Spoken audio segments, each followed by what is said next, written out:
Live, where I get the chance to chat with luminaries in eDiscovery and related areas.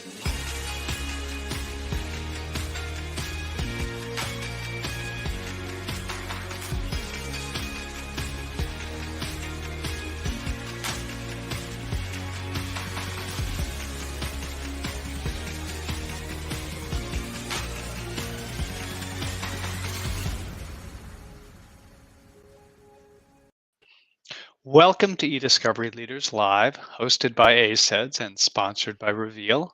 I am George Sosha, Senior Vice President, Brand Awareness at Reveal. Each Friday morning at 11 a.m. Eastern US, I host an episode of eDiscovery Leaders Live, where I get a chance to chat with luminaries in eDiscovery and related areas. Past episodes are available on the Reveal website. Go to revealdata.com, select Resources, and then select eDiscovery Leaders Live Cast. This week, I am pleased to have as our guest, and the reason I said US, Rachel McAdams, who is an eDiscovery specialist at A&L Goodbody in Dublin. So this is our first foray overseas from our point of view. Rachel, welcome. Thank you, and thank you so much for having me on your show.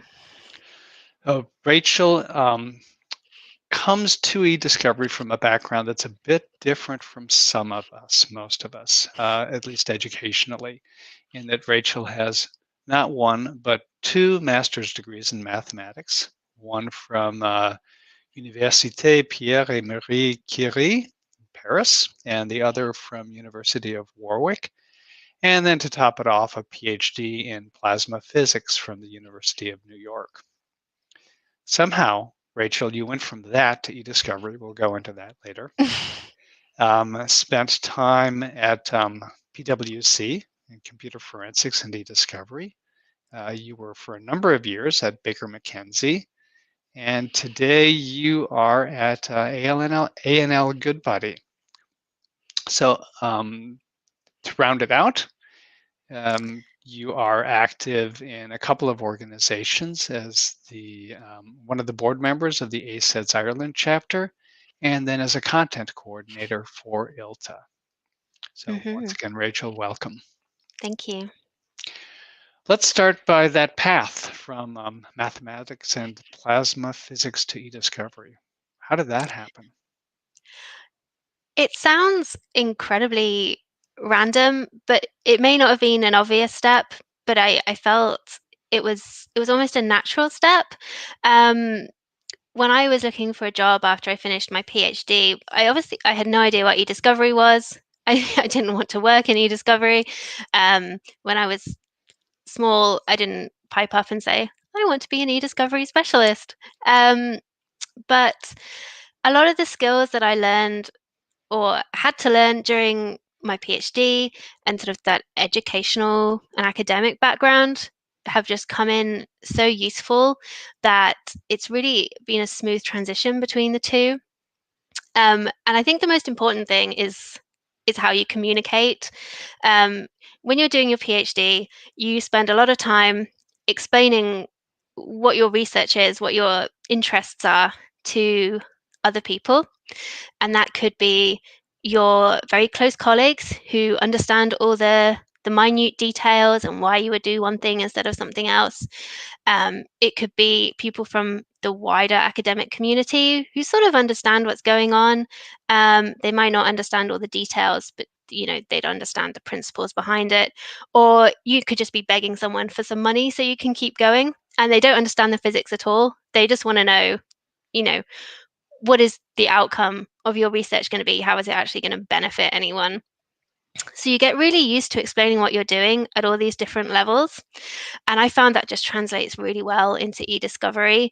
When you're talking with your colleagues about, some of the minutiae of computer forensics or how you're setting some workflow up, all the way to how you're talking to your clients about eDiscovery. And it's a much higher level on the technical side, but you're trying to get a different point across. And that is the one skill that I think I brought with me from my PhD that is just absolutely indispensable. Um, and even things like teaching or training other people, you do a lot of that during with your PhD, with your junior colleagues. You teach in the university, and just that skill at being able to explain things, to communicate, is such a key part, I think, of an e-discovery specialist role, um, that it just really gave me a head start when I started working in the industry. And of course, anyone who's done a PhD knows that it takes a tremendous amount of perseverance and self-motivation. And if you're working on one of those projects that everyone knows about, where it's long hours, long days, high stress, tight deadlines, you need that little bit of uh, I don't know the word for it, sort of presence presence of mind to keep going. And that is also something I learned from my PhD, especially coming up to the my deadline. So I think there's a lot of soft skills that came across, a lot of analytical skills, that makes that transition less abrupt and more of a like a natural stepping stone.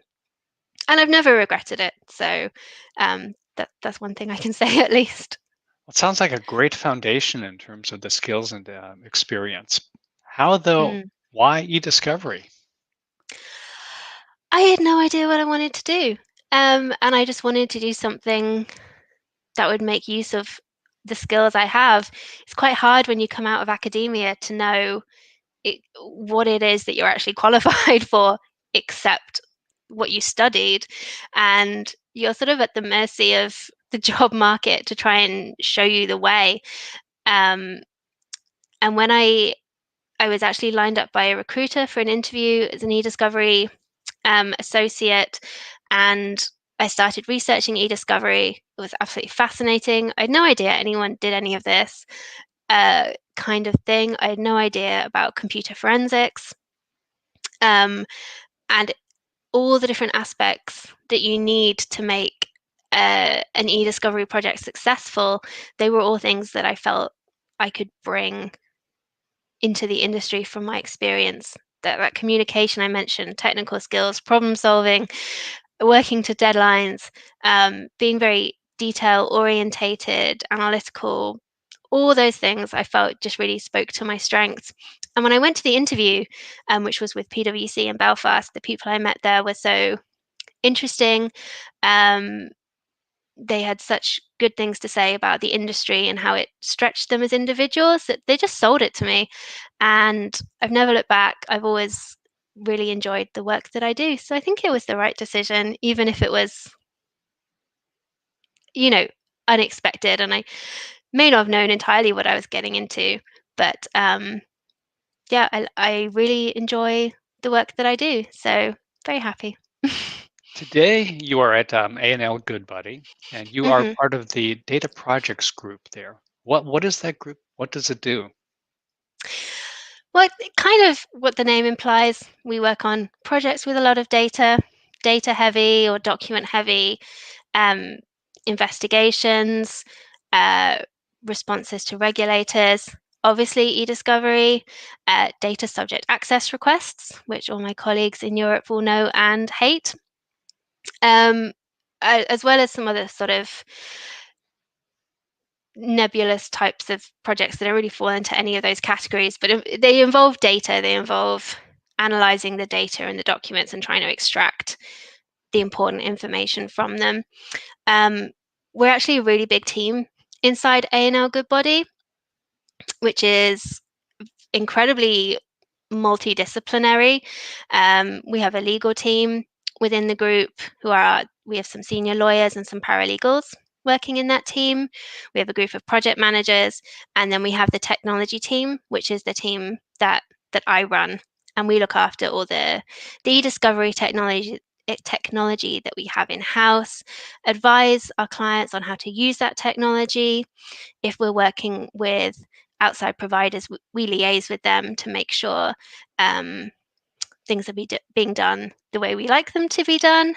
And sort of we just between everyone in the group, we tend to take charge of all these projects. We just run with it and take that burden off the partners or the associates' shoulders, and they know we're a safe pair of hands just to get those projects done on time, on budget, to the highest standards. You have had, if I understand correctly, you've had a role in building out the eDiscovery function at A&L Goodbuddy. Mm-hmm. Tell us what that's been like. It's been very positive. Even I think before I joined the firm, which was in April 2019, a lot of preparation had been done to think about the kind of work we were doing in eDiscovery, the type of projects, the volume of projects, and what it would mean if we brought eDiscovery technology in-house and ran it ourselves. And the first few months of the role when I joined was really heavy on, we were projecting the volumes of cases we might have, how much utilization we would be expecting for a technology tool, how many people we needed to support the tool, how much training those people would need. And all that sort of prep work, I think, really paid off, because it meant when we did bring technology in-house, we were very prepared for it. We had a team in place, we had the training necessary, and we could start onboarding cases, very, very quickly. And it can only be successful with the support of the rest of the firm and the partnership. And I found that even if there may have been some initial skepticism in some quarters that,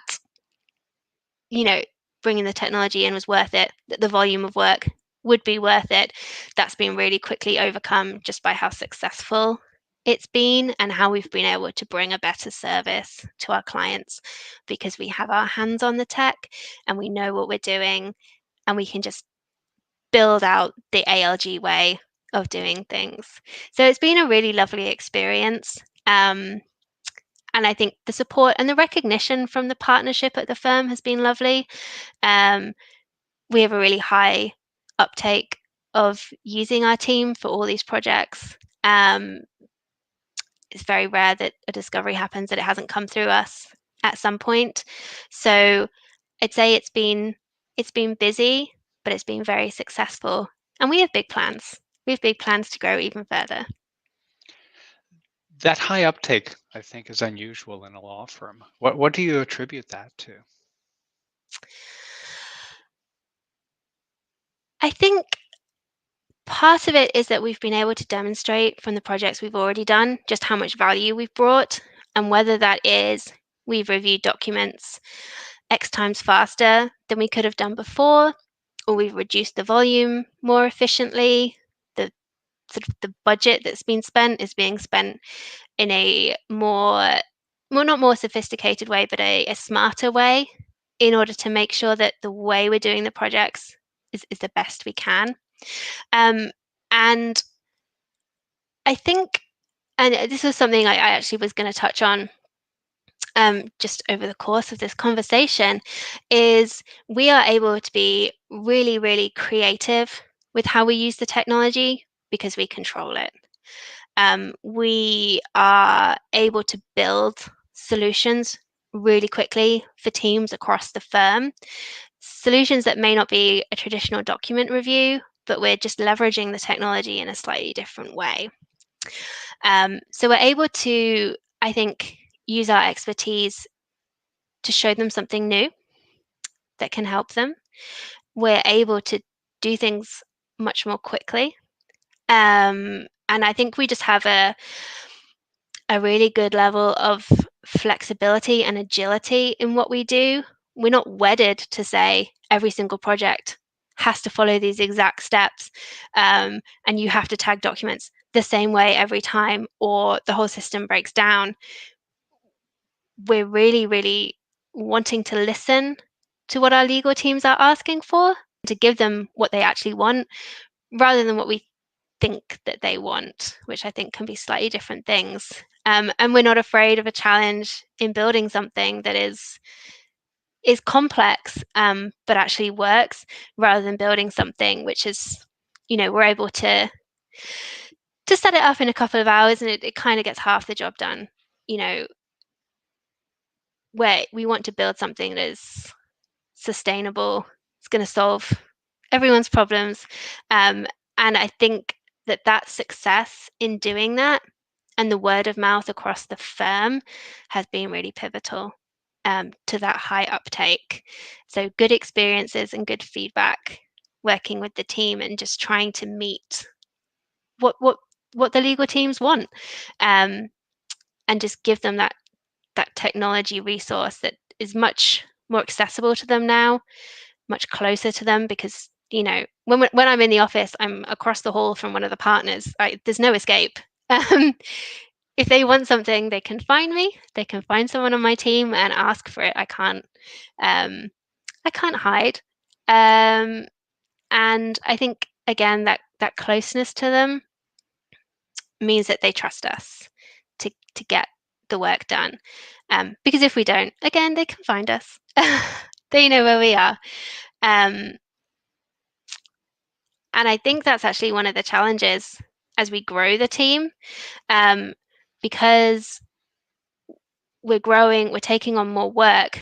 That initial, flexibility, the turnaround times that we have are inevitably, I think, going to increase because we have so much more on our plates. In the early days, we could turn around requests very, very quickly, even complicated requests, because we may not have had so many calls on our attention. As we grow and we get more projects, more conflicting deadlines that we have to manage, those turnaround times just get longer because we're needing to prioritize different types of work. So one of the challenges, I think, is just managing the expectations about what can be done, but keeping our high standards up. I don't want people to be complaining that it's taking us too long, but at the same time, whether it's feasible to maintain those really quick turnaround times, we'll have to see. And our technology team has grown from 2 people to 5 people just over the last few months. So we've hired new people into the team to help us do that, who can hit the ground running, take some of these projects, run with them, and that onboarding process has been really successful as well. So we're very happy with how it's going, and the team is expanding. As Sorry, you've that was a huge ramble. that I no, just that's kept good. That's going. okay. As you've expanded the team, what sort of capabilities have you brought on board? So obviously, my background is really the eDiscovery side. I've done a bit of computer forensics from time to time. Nothing official. We brought on someone who has a background in digital forensics and investigations.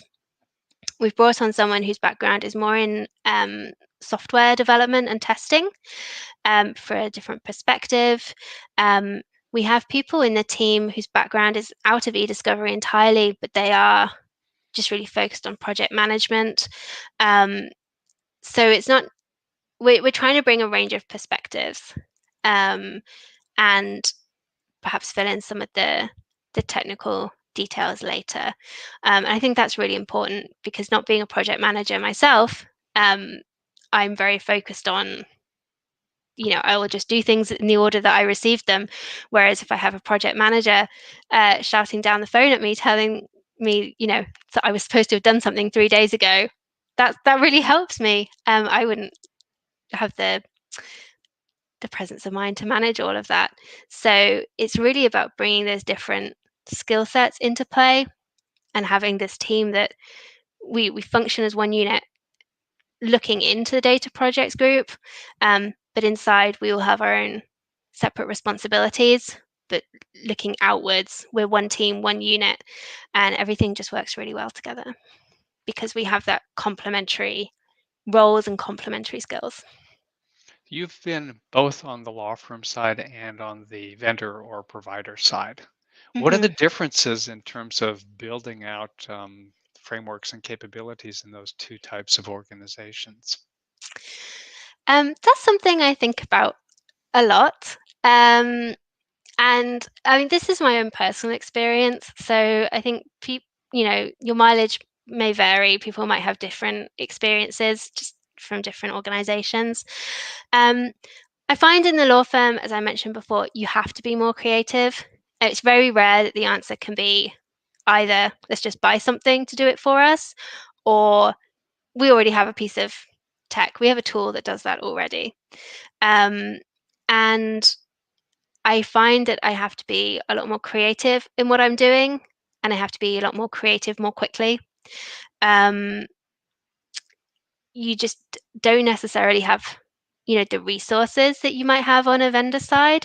Um, I don't have access to a software developer. I don't have access to someone whose job is coding. I don't have access to a huge heap of collection software or multiple platforms. What I do have access to is, the expertise of the team. And one of the things that we really stress, and I think that we exercise a lot, is that creativity to use the technology we have and build something that works. Um, and as I mentioned before, sort of coming up with solutions quickly is something that is asked of us. Coming up with solutions quickly that work is obviously important. Um, and I find that my sort of brain is slightly more exercised on the law firm side because you get these weird requests in for things that people want, and they want them yesterday, or they want them tomorrow for a huge project that's about to land. And I think having the agility to jump onto that, come up with something quickly, build it, demo it, show people how it works, refine it as you go through. Um, in my personal experience, I find I get that more in a law firm. Having said that, when I worked on the provider side, there were things about that I loved. You had access to this cool technology. If you had a problem, it's likely someone has already solved that problem. So there's a solution out there. You have a huge pool of resources that you can call on, whether that's tech, whether that's people. Um, and what that means is it's very rare for you to get stuck on a problem where you can't find a solution, or you can't find someone who has encountered it before and knows what to do. So you're very much supported within the team in facing those problems head on. Um, and I think the range of experience you can get at a provider is slightly different. Um, I think you're more likely to work on a variety of different types of cases for different types of clients. Whereas in the law firm, a lot of our work, is concentrated in, say, our disputes or litigation department. So you sort of know what you're getting in those cases, even if there's quirks in them. Um, but in general, you sort of know where you're going. You're working with the same people, which is nice because you know what they need, you know what they want, what they like, how they like to work. But the variety of cases, I think probably the vendor or provider side just has tiny edge there. I certainly worked on some very interesting cases, um, which I won't go into. Um, but yeah, I think that's where I come down on law firm versus provider. So you are, as we said at the beginning, in Ireland.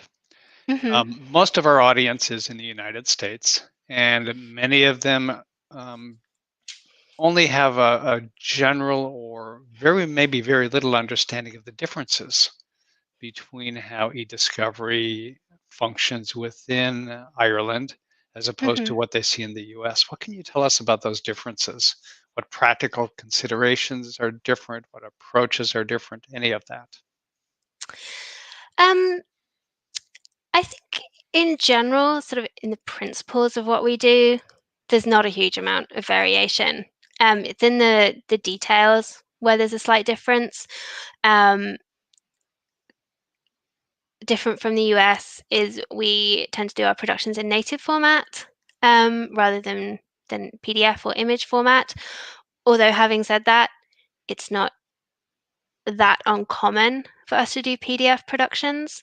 You know, a lot of the time, because we're a smaller market, the law firm maybe on the other side of a dispute might be smaller than us. They might not have our experience of technology. So it's actually very rare that we do a full production with natives, text, images, load file. Typically we'll hand over the natives or PDFs just with just an Excel schedule of the documents. It's, unless we're producing to a regulator who's asked for a load file, it's rare that we send a load file. Speaking of the regulators have slightly different standards. So when I was working before, a lot of the regulator work I would have done would be in the UK or in the US. The regulators in Ireland are slightly different. Different types of regulators are more active than others. Our financial regulator is very active. So we do a lot of work responding to their requests. Their standards are very high for document production. That is when we would produce a load file, and sort of that formal production that we all think about when we think about productions. And actually, I think their standards for document production are some of the highest that I've ever worked with. They are very, very strict on how they like to receive their documents in.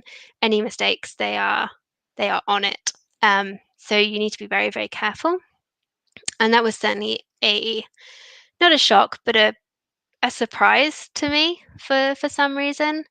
And we also spend a lot more of our time on things like data subject access requests, which I imagine everyone in the US is probably sick of hearing about, because it's all we talk about in Europe. We spend a lot of time working on those and working out the most efficient ways to do them.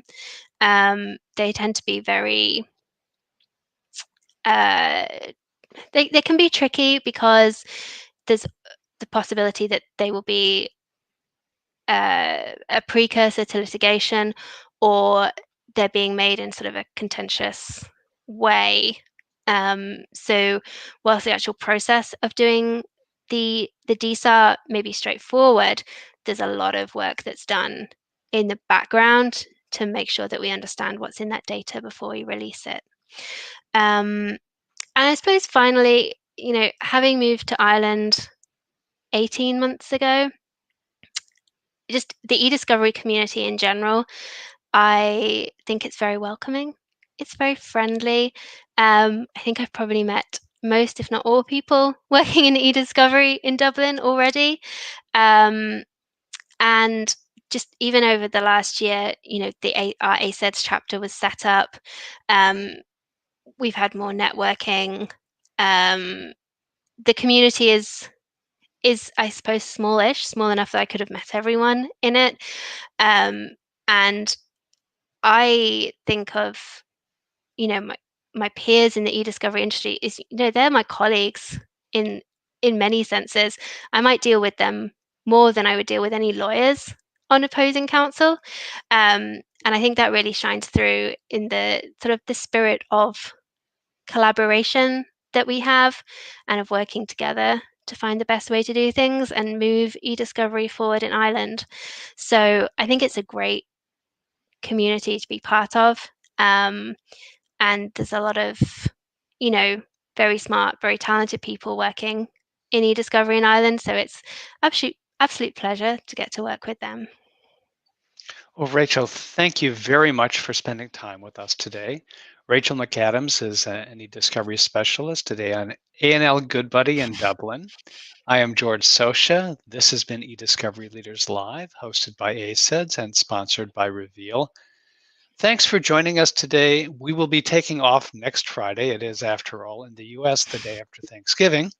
And we'll return on December 4th with Martha Lukes, who is Director of Technology Services at McDermott, Will and Emery.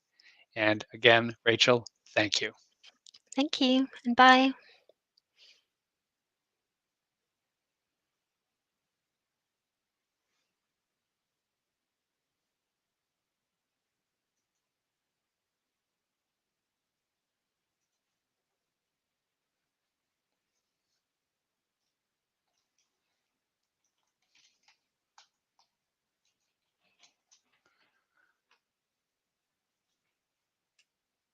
I think we're supposed to stop now,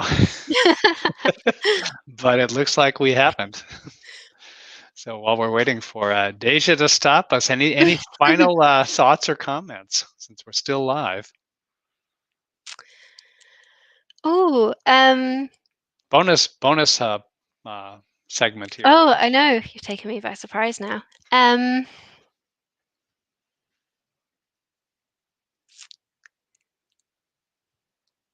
My mind's gone completely blank. I was prepping for this, and now I've just sort of my brain's switched off and just thought, you've done it, Rachel. It's fine.